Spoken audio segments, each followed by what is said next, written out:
and welcome to Hard Copy, the program where we bring you the people behind the news. I'm Maukwe Ogun. Well, last week we began conversation with the chairman of the Southern Kaduna People's Union, Mr. Solomon Musa, and the Secretary General of the Miyetti Allah Cattle Breeders Association of Nigeria, Baba Othman Ngarzama.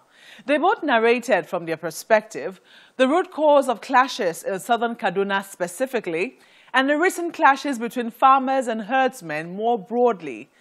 This week, we bring you the concluding part of their interviews as they explore the solutions which they believe may bring peace to all parties concerned. But before we go into the solutions, Baba Othman Ngarzama speaks a bit more on the causes of conflict, directly answering the question of whether or not a militia arm of the herdsmen exists. Just stay with us.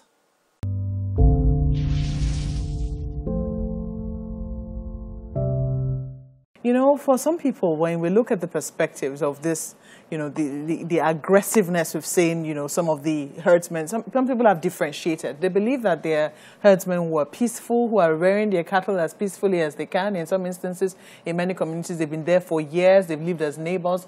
But they also believe that there is a militia arm of herdsmen whose job it is to just carry out havoc. Are you aware of any militia arm? Well, I'm not aware of any. But that also cannot be ruled out. I'm not aware, but that also cannot be ruled out.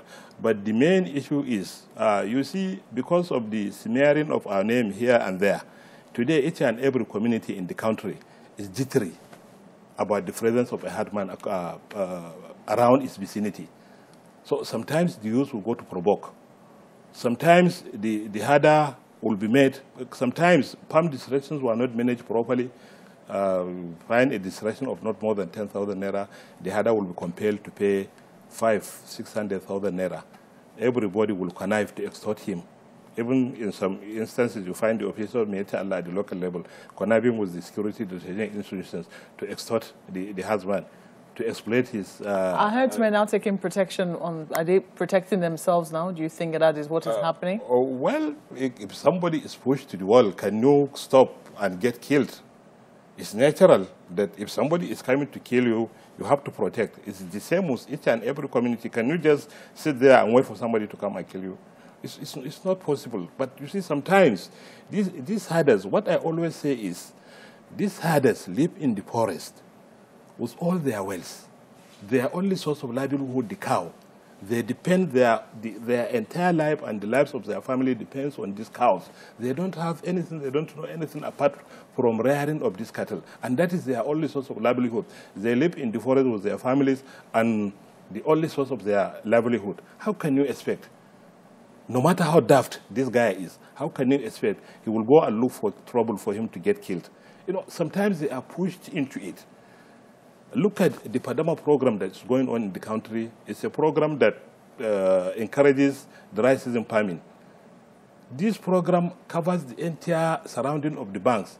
People don't pay attention to leave a passage for the cow to come and take water. Look at, for instance, the space that is supposed to be allowed between the third road and the farmlands across the country, 30 meters. This is a standard all over the country. Today, farmers have borrowed their farmland up to the edge of the road.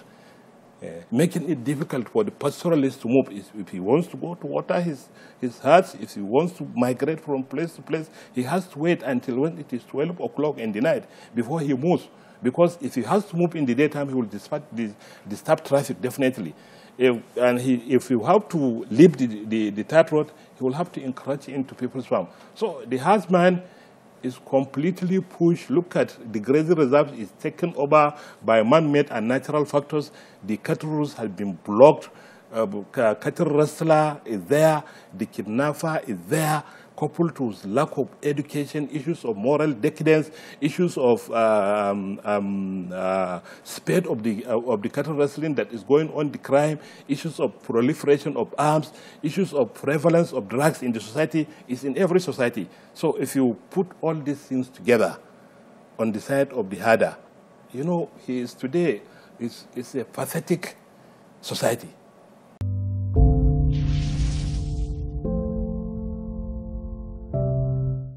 So, what are the solutions? Alhaji Ngerzama shares the perspective of Makban on the way forward.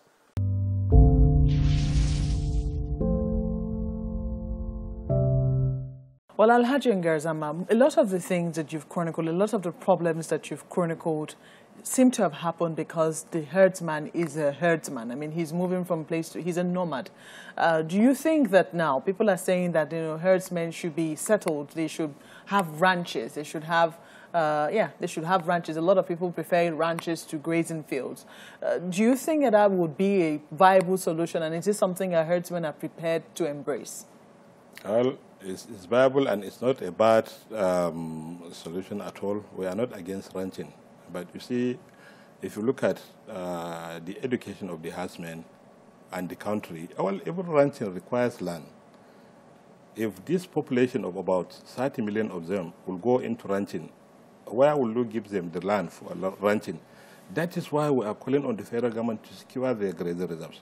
We have about 415 of them. Out of this number, about 144 gazetted, covering an area of about 5 million hectares of land.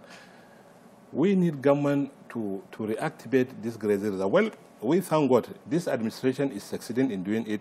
The Federal Ministry of Agriculture is now busy developing paddocks and grass fields across the country as pilot for the herders to come and see how they will be growing their own grasses in future. The Federal Ministry of Agriculture is also embarking on creating mini lakes, dams in about 19 points currently going on now in the country.